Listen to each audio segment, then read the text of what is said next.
Hello, our friends, Evolutionary Energy Arts family. Well, hello there.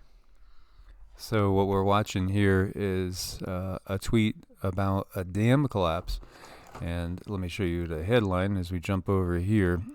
It's out of RT, but it's everywhere, really. Up to 150 feared dead and more stranded as a glacier burst.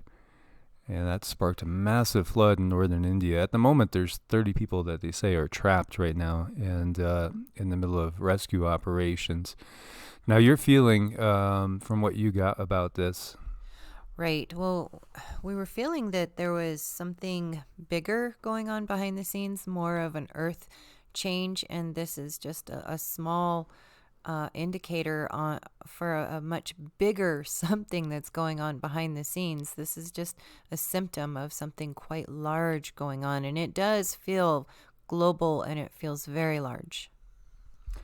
Yeah, this is a very, very sad situation. And honestly, this is like what um, hit me about like being over when I was in the Appalachians over west of Asheville. Because we were living more on top of the mountain, or right in the mountains, and it's different than what I've experienced out here out in the West. Because everything out here is just kind of bigger and more spread out for the most part. And, you do see people living in the mountains, say in Santa Fe or what have you. And in some spots there are. But over there, and like when you see here, I mean, everybody's living kind of in a ravine, and it just comes on down and just swoops everything away. And when you think about altitude, you think about, oh well, they're at like over 10,000 feet. That's really a high altitude. But we've seen so many landslides, mudslides. It's part of the times right now. Yeah, so even still, why is something so high up and so cold breaking apart and causing this much damage in a very populated area? That's just really concerning. Yeah, and there's videos here for you guys to see. The water just comes sweeping down and just takes everything away with it. So we want to send our prayers to everybody over in this area, everybody that suffered and lost loved ones.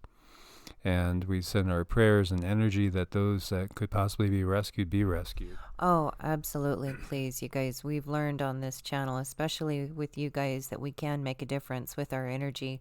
So please do send these families love and understanding, compassion, mercy, that anybody who might have a chance get found. Yes, and by the way, there is a geomagnetic storm that we see here. That was occurring. And so, this could affect the earth as far as earthquakes and volcanic activity. It, can affect our emotions too. As I was just looking at another headline where this guy in Maryland was pulled over and he just gets out with a piece of wood and starts attacking the deputy who unloaded the whole clip. And it was just crazy. And not a rational response, but there's a lot of different things going on here in this world right now. I think we're going to see a lot more random acts of craziness. Right. Well, with this one, this specifically, an entity had come into this guy and taken over a certain hormone stream, and it rode that, and it exacerbated it and expanded it, and the guy went nuts. And they can do that. These are things that these entities know how to do when they're working on different levels through different people. And there's a lot of different things, different excuse me guys, frequencies as well as other things that we're exposed to that can also kind of open up these channels. So we made sure we unplugged a router like the last 3 or 4 nights now, and it's made a huge difference. Oh my gosh, everything has been so much quieter. It's the beings who want to come in and work on us and see us, they can come in because, well, they can teleport. They know how to get here instead of having beings come in through the router. And it's like they ride the superhighway in and they see a spot where they want to get off and, oh, I want to go check this out, see that, and they can do that.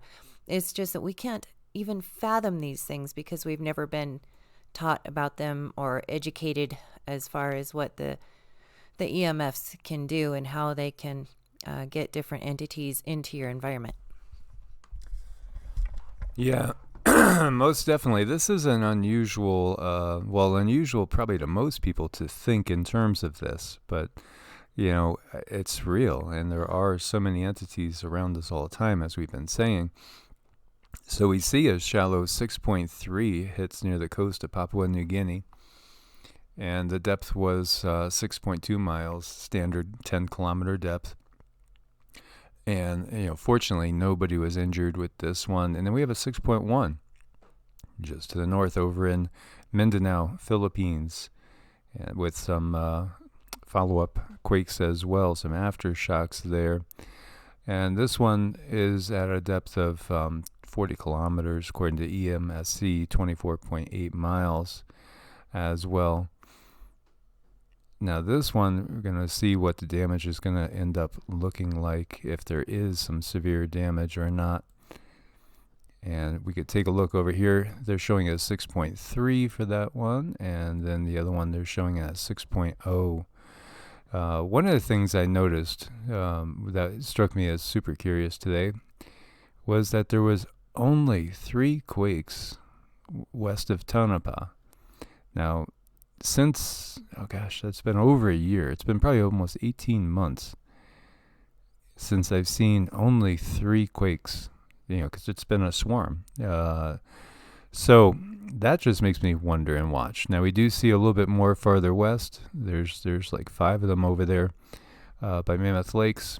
So I would just be curious to keep an eye on that, wondering if that energy is transferring somewhere. Maybe we'll see something happen a little farther down the line, like around Vegas.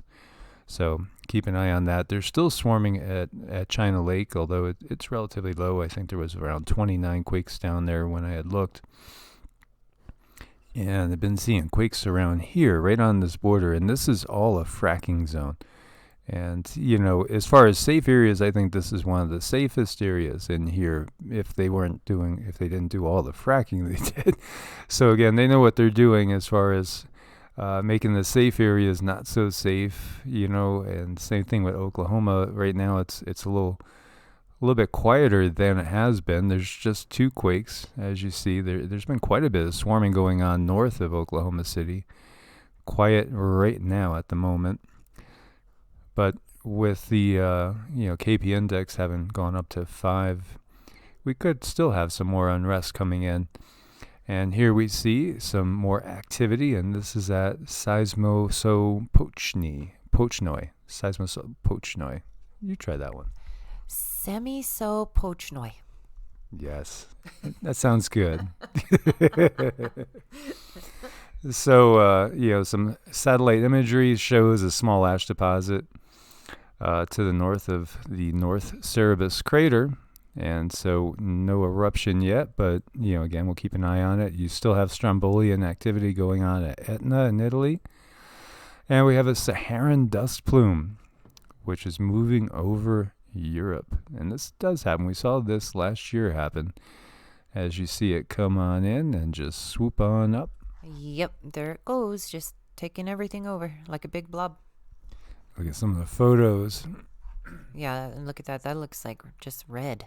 Well, this reminds me of what it probably looks like in a Martian sky, right? Or so they say. Maybe it's all just beautiful blue. I know. Maybe it's purple. Maybe. So another thing that's happening is we were talking about the locusts, and here you have a mouse apocalypse on the march across New South Wales. And in other areas in Australia, too, damaging crops and invading homes. And we've been fighting this, too. Yes. We actually had 7 of them that we ended up catching yesterday in the trailer. 7 of them in the trailer. And actually, we had been storing food in the trailer. Yeah, and which we learned that mice are very sensitive to smell, and obviously I don't know how they got in there because the darn thing is sealed up. The guides were telling me somehow they got in through a vent. I don't know, and so we just kind of are getting rid of them one by one. Hopefully they're completely gone now.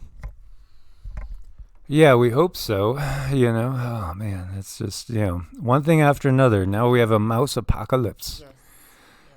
and locusts. You got to wonder what's really going on here, And meanwhile, we have global food prices soaring to a 6-year high, so says the UN.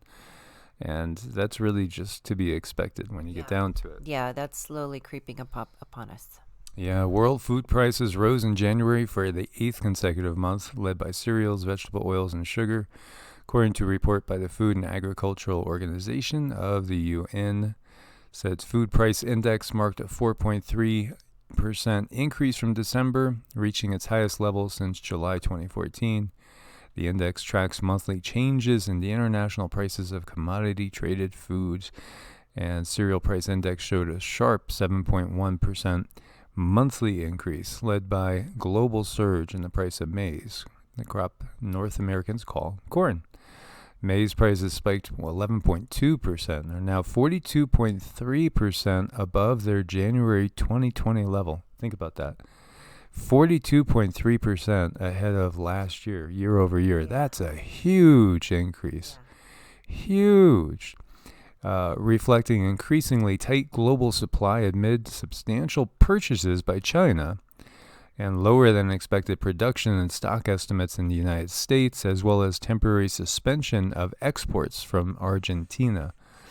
So, as David Adapt's been saying for forever, at some point the countries stop shipping. They got to feed their own people, otherwise they're going to have people in the streets and they're going to be out of a job. It's just that simple. At some point, we know what happened in the French Revolution. The report also said that wheat rose 6.8%, driven by strong global demand and expectations of reduced sales by Russia when its wheat export duty doubles in March of 2021. Robust demand for rice from Asian and African buyers underpinned strong price growth for that crop. And do you know where the massive rice production is in the U.S.? No. It's in Louisiana. Oh, wow, that's right. That's right. Cool. Yeah, as well as 1 to 2 million alligators. I don't like that. I don't like that. But what's curious, though, is that whether they understand how to get along with alligators better, because there's 1 to 2 million, they estimate, in those bayous and marshes and swamps. And there's about 1.25 million in Florida. But Florida has almost 500 attacks, where Louisiana only has 3 on record. I have this strong desire to tell my alligator joke. Okay. Go ahead. Okay, so how do you tell the difference between an alligator and a crocodile? How? Oh, one says see you later and the other says after a while. Yuck, yuck, yuck. So the sugar price index was 8.1% higher than in December, as robust global import demand spurred concerns about lower availabilities for worsening crop prospects in the EU, Russia, and Thailand, as well as drier than normal conditions in South America. Oof. As we said, this is all just that perfect food storm that's hitting. And, it's not too late to get yourself set up. It's not. I mean, here we are. We're still nomads. Yeah. We've been watching, because to get set up in the wrong place is not a good thing. And then to have backup plans. This is what's really, really important. We do have really good friends in a couple of spots. And so, if something really major happened, we might be heading to West Virginia, or we might be heading to Tennessee, or we might be heading to Texas, depending on how things happen. And this is where it's important to work with friends and family and loved ones. And, we know we have family members up in Canada that are going from more northern Canada, not uppermost Canada, but farther northern, down closer to the border, and in areas where, crops are easier to grow. There's actually a mass migration of people going on. There's so many migrants and refugees from these, quote unquote earth changes, whatever we want to call them, whatever is really moving on behind the scenes. And even when we talked about UN reports, they're talking about mass migrations from exactly this. Because of the earth changes and food supply, because we have to be able to grow. That's right. That's something that we all need to look at. We're going to have to get creative and look at what we do have, because everybody has certain limitations in different areas, and just get it something done. As I look at some basil that's doing wonderfully in the on the sill there that we had just put in a little while ago, and that's really blossoming well. So that's a beautiful thing.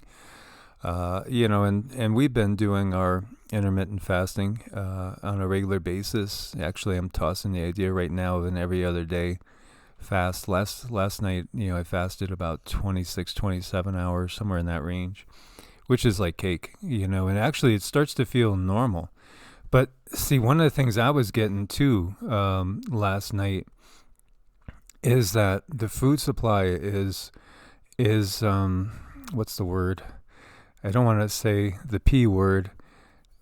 It's being compromised. It's been compromised, and it's being compromised. So this means we need to constantly be detoxing and cleansing ourselves. Like last time we went to the store, we ended up getting like 8 things of cilantro, which, cilantro is my favorite herb, but also it's a heavy metal detoxer. So, we love to eat Mexican, we love to eat Indian, we love like Thai food. So we use a lot of cilantro, and it is, as we said, it's a really good heavy metal detoxifier. A lot of different things you could do to really safeguard your health. But one of the things to recognize is just the level of toxicity around us is really high. There's no comparison to, say, if we went back to 1850 to now, you would see that, the carrots had probably 300 times the vitamin A than they do now. It's ridiculous. The soil, especially if you're eating quote unquote conventional, the soil is so depleted compared to what it was. Because of the modern day farming techniques, sure, things may look great, but the nutritional value is not as good. So you're just eating more bulk, and you're also eating stuff that in many cases has been genetically modified. And it's going to affect your body, and often it'll cause inflammation. Inflammation is the root of disease. Well, and look at all the things that have plastic in it too, even up in the Himalayan mountains into the depths of our oceans. And it's just such a sad state we're in. To detox every day is not overdoing anything. Just a little bit of aluminum-free baking soda, a pinch of that in the water, and some lemon. Drink that every day.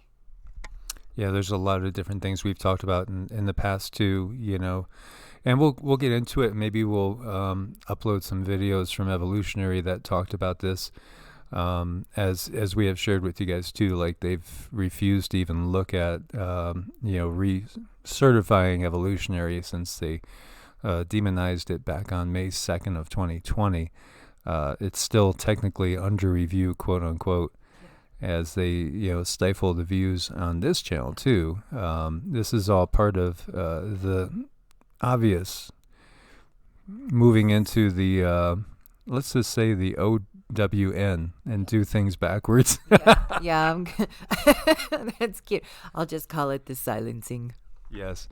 Thank you guys so much for being part of the family. While we're still here, and please do subscribe. And thanks for your support on Ko-Fi and Patreon. And anybody that needs to reach out to us for anything from spiritual coaching, Vedic charts, energy work, just reach us at EEARTS at ProtonMail or evolutionaryenergyarts at gmail.com. As always, stay prepared out there. God bless and namaste. Namaste.